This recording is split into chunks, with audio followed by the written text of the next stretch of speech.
It's time to take your business to the next level, the boss level. These are the premier business owner strategies and successes being utilized by the industry's top talent today. Rock your business like a boss, a VO boss. Now let's welcome your host, Anne Ganguza. Hey everyone, welcome to the VO Boss Podcast. I'm your host, Anne Ganguza, and today and for the last few sessions, I have been so happy to be co-hosting with special guest Leah Hoffman. Leah, how are you? Hi, I'm so good, Anne. Loving this. And we've got more cool stuff to talk about. I feel like I could talk to you for hours. I know, right? Hours. Well, Speaking of which, I met you, Leah. When I first met you, I actually didn't meet you. I saw an amazing booth tour of your new booth. Now, I think you had just moved and you built a booth. Is it downstairs? Yes, I would like to say it's an entire studio, if I may. Yes, you built an entire studio. Yes, you did. It was a dream come true, let me tell you. And it's because I came out of a booth, but we can go even further back then. I was so impressed. I was so impressed with your booth tour that I thought, oh my gosh, that is like the coolest video booth tour I have ever seen. And I absolutely loved your space. And you were sharing that space also with your daughter doing your podcast. And I reached out to you, and that's basically how we met. And I'm so glad that we did, because now here we are doing a podcast series. So I'm absolutely loving it. And I thought, let's talk about our booths, because we've had some really wonderful experiences in building our booths. And I'll tell you what, my booth experiences, they've just been an evolution of my business. And coming from, being in the closet, and there's nothing wrong with recording in your closet. It's all about, the sound that you're getting. But I tell you what, there's something to be said for graduating to a booth that's kind of like a custom, beautiful place that you can sit. It's a big girl booth. And do a good. big girl booth. I love it. Where you can sit and just do what you love. And I just absolutely love my new booth. Let's talk about our booths, because we're booth babes. Let's do it. Booth babes. I love it. Yes. The modern mindset is to create space that you feel good in. And so to be, whether it is your closet or you've created a new studio, or you've got a custom booth or a whisper room or any one of those things, a studio bricks, there's so many beautiful options out there. No matter what space you're working in, I think it's important to just feel good in this space. So like you said, no matter where you are in the stage of your career or your journey, as long as you feel good there and there's something that connects you to your surroundings and your atmosphere, that's when you're going to feel your best and to deliver your best. Exactly. So, and you know what's so interesting is I've been through a few booths. I don't mean that to be like, I got one booth after the next, but one of my first actual booths, instead of being in my closet, was built by my dad. And there's something to be said about being in a space that you feel good about. My dad built me that booth out of love. I mean, my dad has always supported me, never once asked me a question about what I was doing. He didn't necessarily understand voiceover, but when I said, Dad, I need to build a booth that gives me some good sound. And so my dad was like, okay, let's do it. And my dad built me this booth, and every time I stepped in that booth, and I'm going to get a little bit probably teary, because I just felt his love every single time. And I used that booth for years. And every time I stepped in there, I felt my dad's love and confidence in me and just his support. And it was a wonderful, wonderful thing.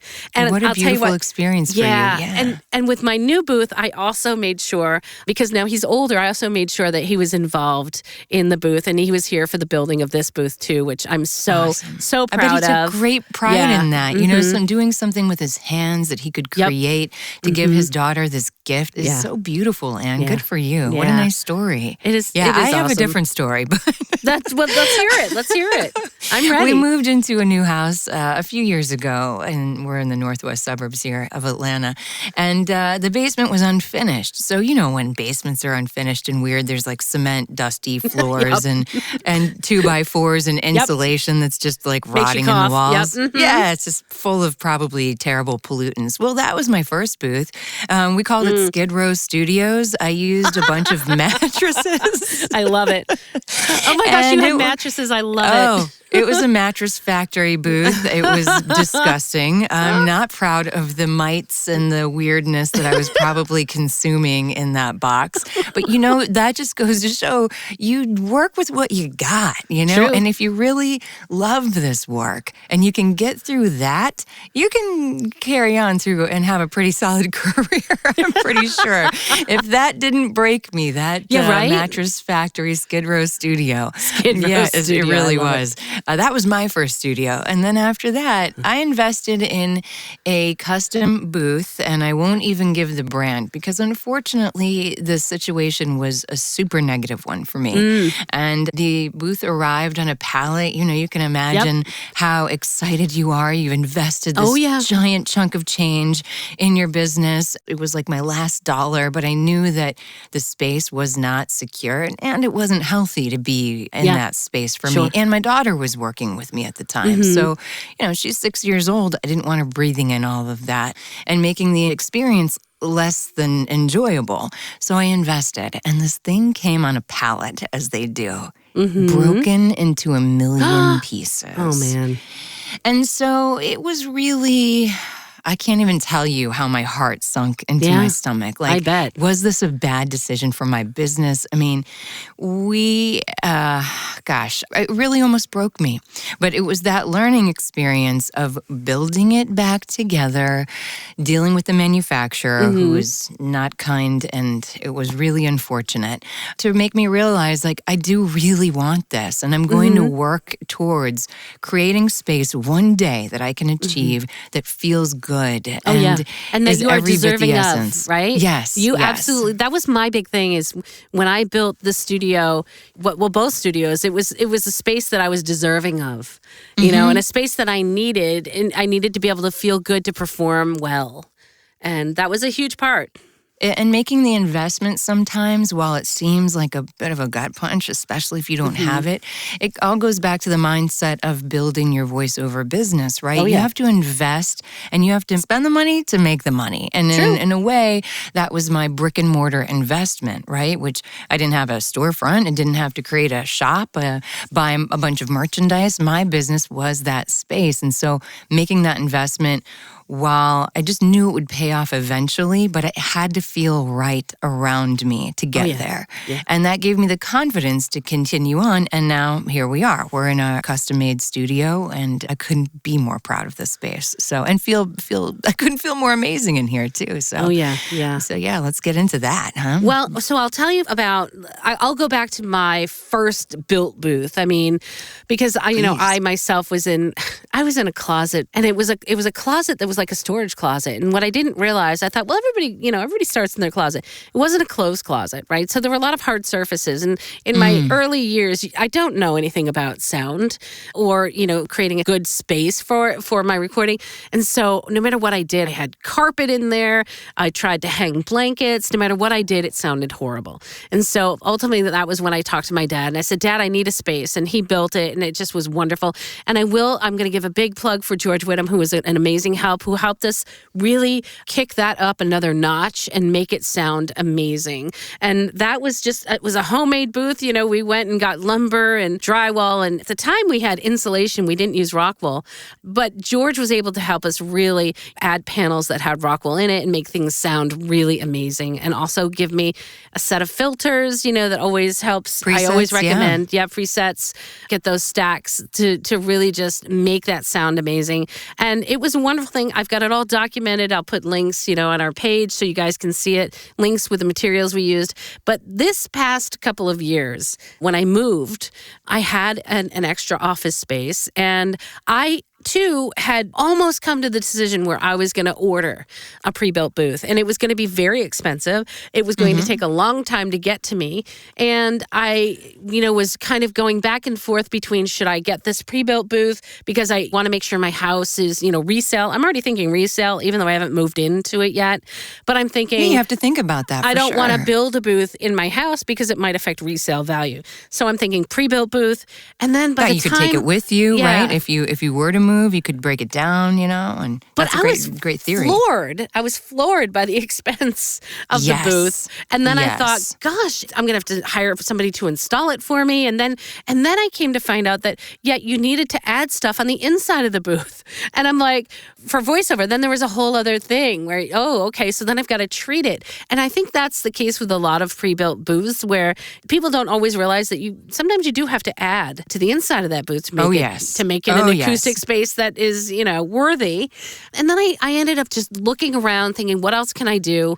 Because this just seems, there's no guaranteed date as to when it's going to get there. And I need to be able to continue my work. In the meantime, I'm in an apartment or a rental, until my house was being built, until it was ready. And I thought, there's no way to guarantee the delivery on a certain day without having to wait a whole long time. And I said, let's look into a custom built booth. And I contacted a good friend of mine, and I think someone that you also know and probably love, Mr. Tim Tippett, who was just an amazing instrument in creating this space that I have now. And I absolutely love it. From start to finish, he helped me design it. He actually came here and literally he left the day before lockdown in California of the pandemic. I remember that. I remember watching that unfold on social media and thought, he's my audio angel also. Isn't he? So right? I have a heart for Tim and the fact that he kind of brought us together. Absolutely. I watched that whole build go down. Mm-hmm. You guys did an amazing job of tracking it in real time. And just how many hands were involved in the process.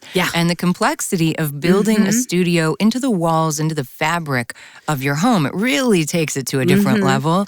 And there are so many nuances, right? So it was fascinating to see your process. I loved it. And what's really cool is that it's not really built into the room. It's actually a booth within the room. So it just looks like it's a part of the room, which is really a really cool thing. So if I ever move from here, all I've got to do is take down a couple of the walls, and I've not really destroyed. The walls that he's put up around this booth. Oh, that's so cool. I didn't realize that. So I haven't destroyed any of the original construction, which is really cool.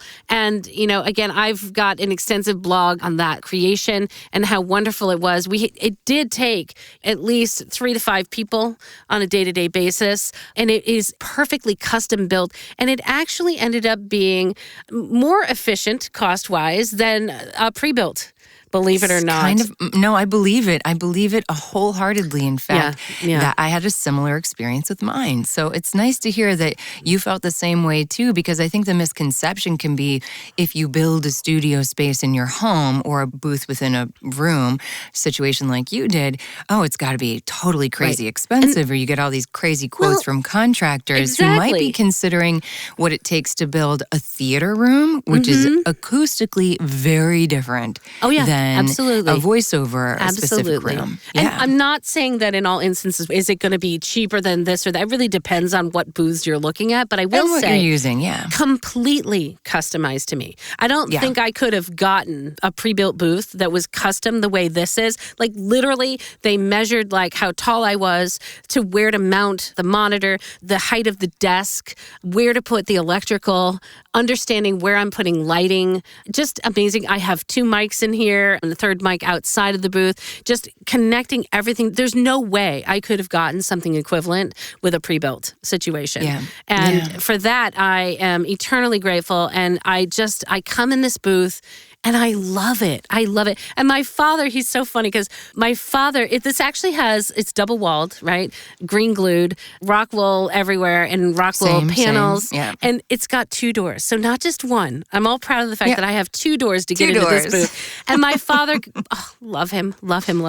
He was like, okay, they're actual, doors that you would use, like solid core doors, solid core doors, and they have a lock on them. And my father's like, no, you will take that lock out because we don't want Anne to ever, possibly lock herself in, or God forbid somebody, what I mean? God forbid somebody breaks in the house and locks you in. Oh, he's all about my safety, and he was just adamant. So I we, love your dad. we had to remove I've never the met him. locks. I love him. So there's no way I can lock myself in the booth. And I have had that issue. I've read other people who've had the issue where they've locked them. What if something happened? I mean, God forbid, I, faint in the booth and, nobody can get to me because it's locked. So, my dad was a stickler for that. And really, it was lovely having him here the whole time with the crew and overseeing things. It was really lovely.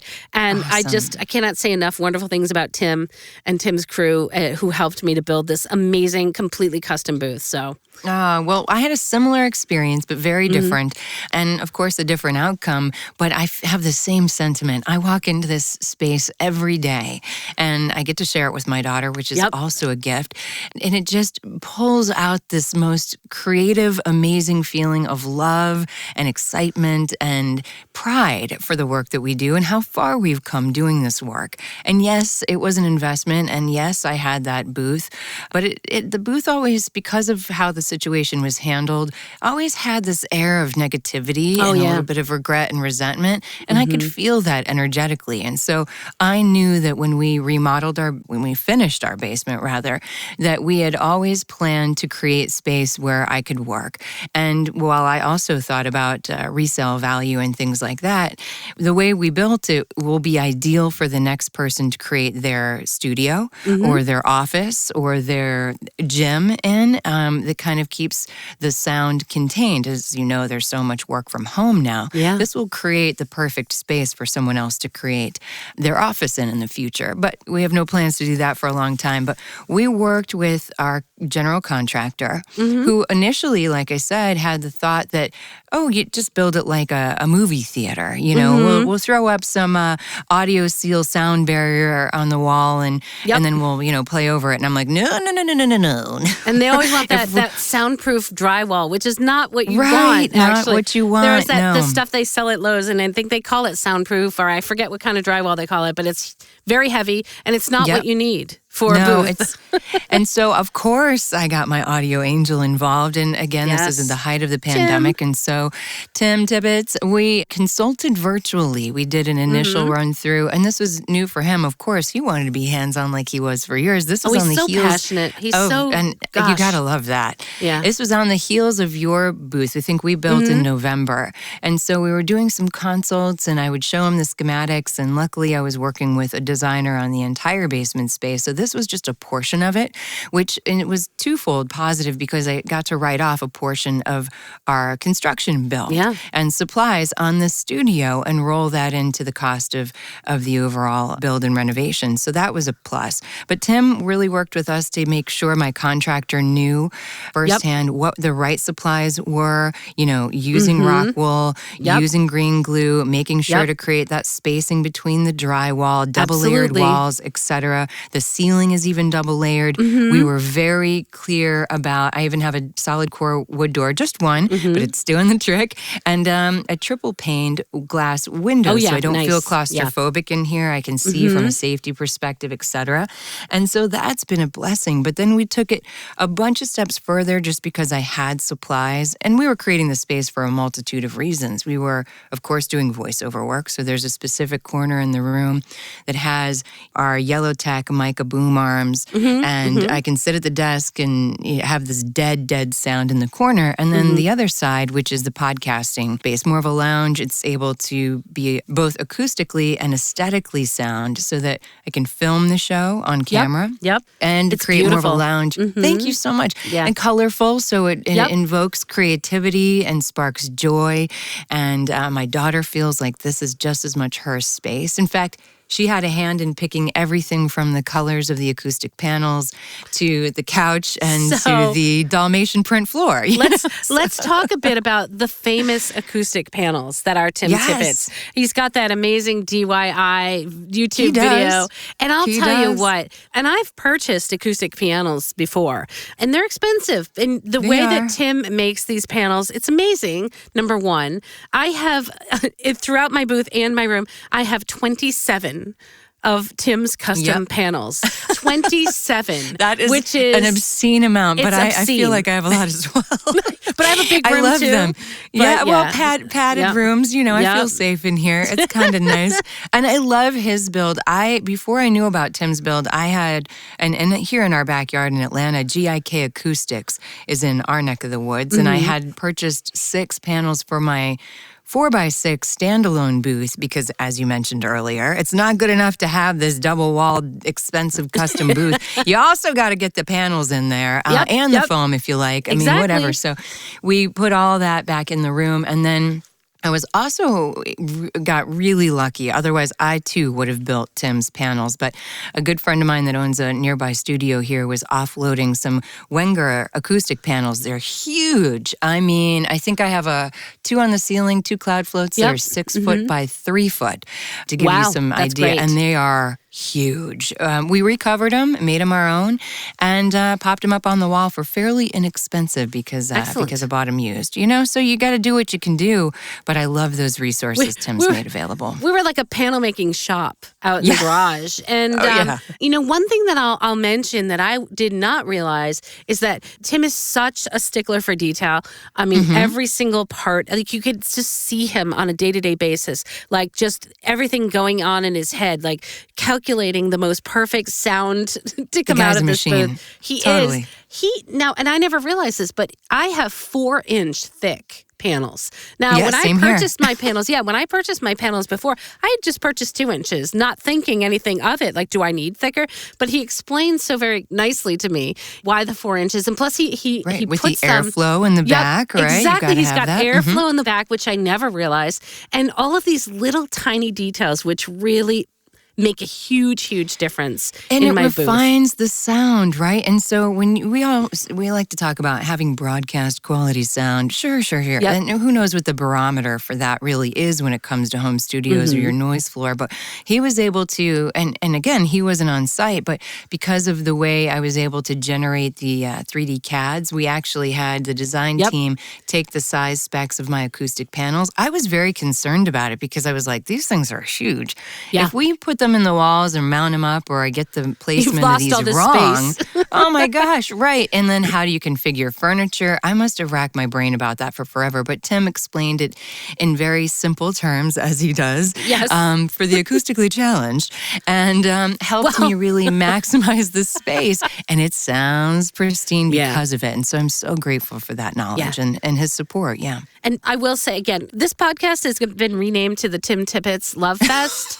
He does not need to be his ego any bigger. Honestly, he is probably one of the best teachers, right? Not only is he amazing at creating an acoustic space, but he also can teach you, like you said, he explains it to you in layman's terms so that it makes it easy to understand. And I really had such an education watching this booth go up with Tim and just understanding it. And so I just, again, kudos and just so grateful for Tim and his help for this booth. And I don't ever need another booth. I mean, unless, of course, I'm going to move again. But I'm not going anywhere. So happy. I am so happy in the space. And there's so much to be said for being happy in the space. My father had a hand in it, and Tim was just wonderful. And that just makes a huge difference because we spend a lot of time here. So one of the modern mindset is that you, as a talent, as a creative, as an artist, you deserve a space in which you feel amazing in. Yeah, so you can give the best possible performance. Make right? that investment, and it may be hard. I understand. There's so many people that get into this industry, and they're like, "Yeah, but this is so expensive, or that is so expensive." I think bosses, we need to keep in mind that this is a business. There are investments to be made, and they're not necessarily like, while you can get away with a pillow fort and an ironing board and a comforter. Ultimately, in the long run, you make a good investment. Had I realized, so many years ago, when we were talking about our VO2Go travel rigs, that I should have just gotten a 416. I spent so much money on all those cute little other mics that I couldn't make sound good. Yeah. Same thing. I think I graduated into this custom built booth, but it was the right time for me. And I had come to a point in my business where I said, you know what? I deserve an amazing booth. I deserve that. And why have I not, thought about that before? I don't need to cram myself into a little space or, into a closet, if I can reinvest that money, and I think it takes courage to invest a significant amount of money into your studio. And it does. And this pandemic, of course, has heightened, right, the fact that we need good spaces. Yeah, and your audio imprint is, again, your brand. It is everything, so why not make it sound the best? I've said before in a previous podcast, but my modern mindset always goes back to the fact that I'm not trying to break the bank. I'm very frugal and very aware of the spending and the investments that I'm making for sure.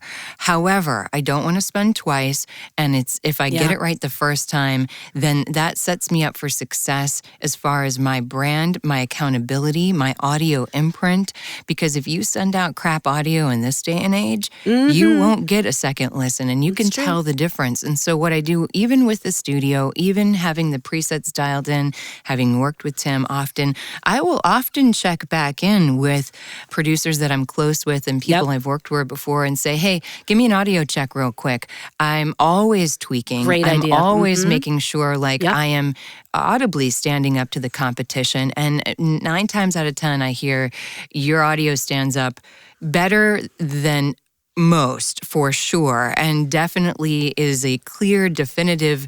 You can hear it. You can hear the difference. You can hear that you're a pro by the audio you deliver. And so if that is your first impression and that's all you got, I mean, your performance could be amazing. But if the acoustics and the sound don't have the utmost clarity, then your professionalism just kind of got, knocked down a notch, unfortunately. Yeah. So it is something to consider when approaching where your next steps are going in your business or where you are today.